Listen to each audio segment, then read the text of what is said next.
Now let's dive deep into this big LGBTQ story for today. I'm Rex Rogosh, and let's clear up gay culture. Survivors to revisit Pulse Nightclub before it's demolished.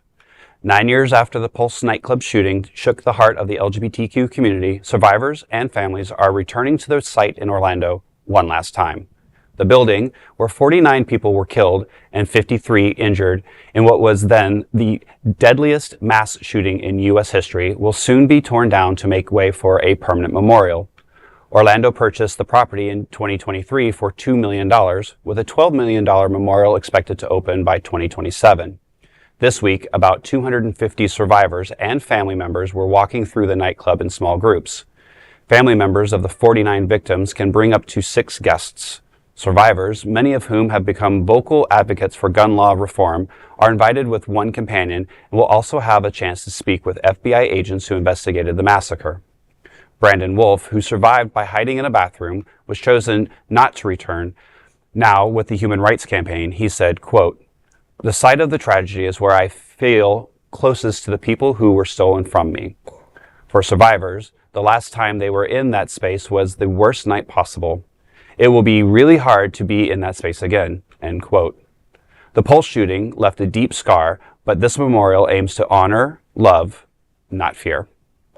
Well, on today, which is the day of Pulse, I was not there personally. I didn't live here, but it would have been a club that I would have been at, and it would have been a night that I would have been at. And I have friends who were personally there who are survivors. And the fact that 9 years later we're still having to deal with trying to get a memorial has been a struggle. And hopefully this starts to bring some healing space and time for them. Grief and tragedy comes in many forms and has no timeline. Sites of tragedies are often weird that way. Correct. We have to debate and make consensus on what is suitable and what families and survivors would like to do. I mean, there's this tower in London that caught on fire 10 years ago, and it's still not torn down yet. They just put a plastic cover on it. And 9/11 took about 10 years to basically decide what to do with it. I mean, there's unfortunately, and there's always a lot of red tape. There's other things that are involved that people don't know about, especially when it comes to building things. However, we tend to be a little faster at doing things for certain sectors, but when it comes to LGBT, I mean, we just finally got a memorial for the Holocaust survivors of LGBT in Paris. So this, has taken a while. There's been some controversy around why it's taken so long as well.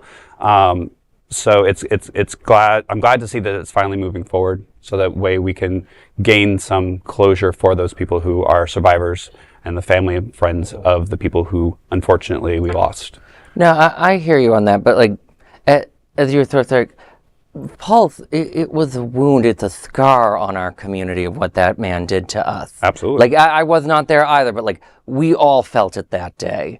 I've had the privilege of interviewing Brandon Wolf before, and he'll talk through the story of what he experienced that day. I've met people who volunteered at the hospital that night to explain to where the doctors listed off the people who were being treated, and then all the other families there who are why wasn't our relative mentioned, and how they had to get grief counselors then immediately and deal with just anytime you deal with this issue, it's gut-wrenching. So to see, I completely understand people like Brandon not wanting to go back. I get that.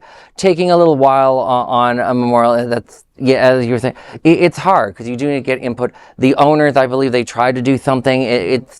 They weren't successful, which makes sense. They're trying to do a nonprofit, but they run a business. It's very different. So it's understandable, and it's both a tragedy to finally see the building go down, but also I've seen the plans for the memorial, and it does look like a beautiful way to move forward. We covered that on the show. We did. Yes. Bring closure to these people. I mean, all of the site being there, it just triggers all the trauma that they lived over and over and over again, especially if they live in that area. So it's a good idea. And unfortunately, I mean, we still today as a community deal with this. I mean, if anybody wants to, sit there and complain about why they get carded to get into a nightclub, or why they have to get pat down, or why we pay, cover charges to pay for security. It's because of this event. Yes. Well, we should be careful with that, because people forget that like security doesn't actually make us secure. There was actually a police officer within seconds actually engaged with the shooter. But unfortunately, when people bring in these sorts of weapons of mass destruction, security is not going to help. I understand that, but I used to come from the time when you could just walk willy-nilly into any nightclub without an ID and wave a flag and go hi. So I mean, we have seen, and I do agree, security doesn't necessarily secure us. And I unfortunately have been a victim of a gun holdup myself. So I get that, and I was in a secured building. So I get that. But however, there are so many people who complain and talk about it, and so I just want to bring to light that, guys, we are still dealing with this, and this memorial is the first step in healing for many people, but it's not something that will ever go away, and it's something that we shouldn't just rest on our laurels. Which is why when we are going to Pride this weekend and any other Pride afterwards, remember, sometimes we just have to pay a little for security just so that things, are taken care of. And you gotta put up with the padding and showing the ID and staying in line. It's all part of the process, but it's all safety first. Yeah. I'm sorry, but it really doesn't make us safe. These are things that people have been pushing that just continue to push this police state of a country, when we actually need to deal with gun reform and deal with making sure that these weapons are taken away. 100%. I'm not going to argue with that at all. But like U.S. soldiers in Afghanistan and Iraq were very heavily armed. It did not protect all of them.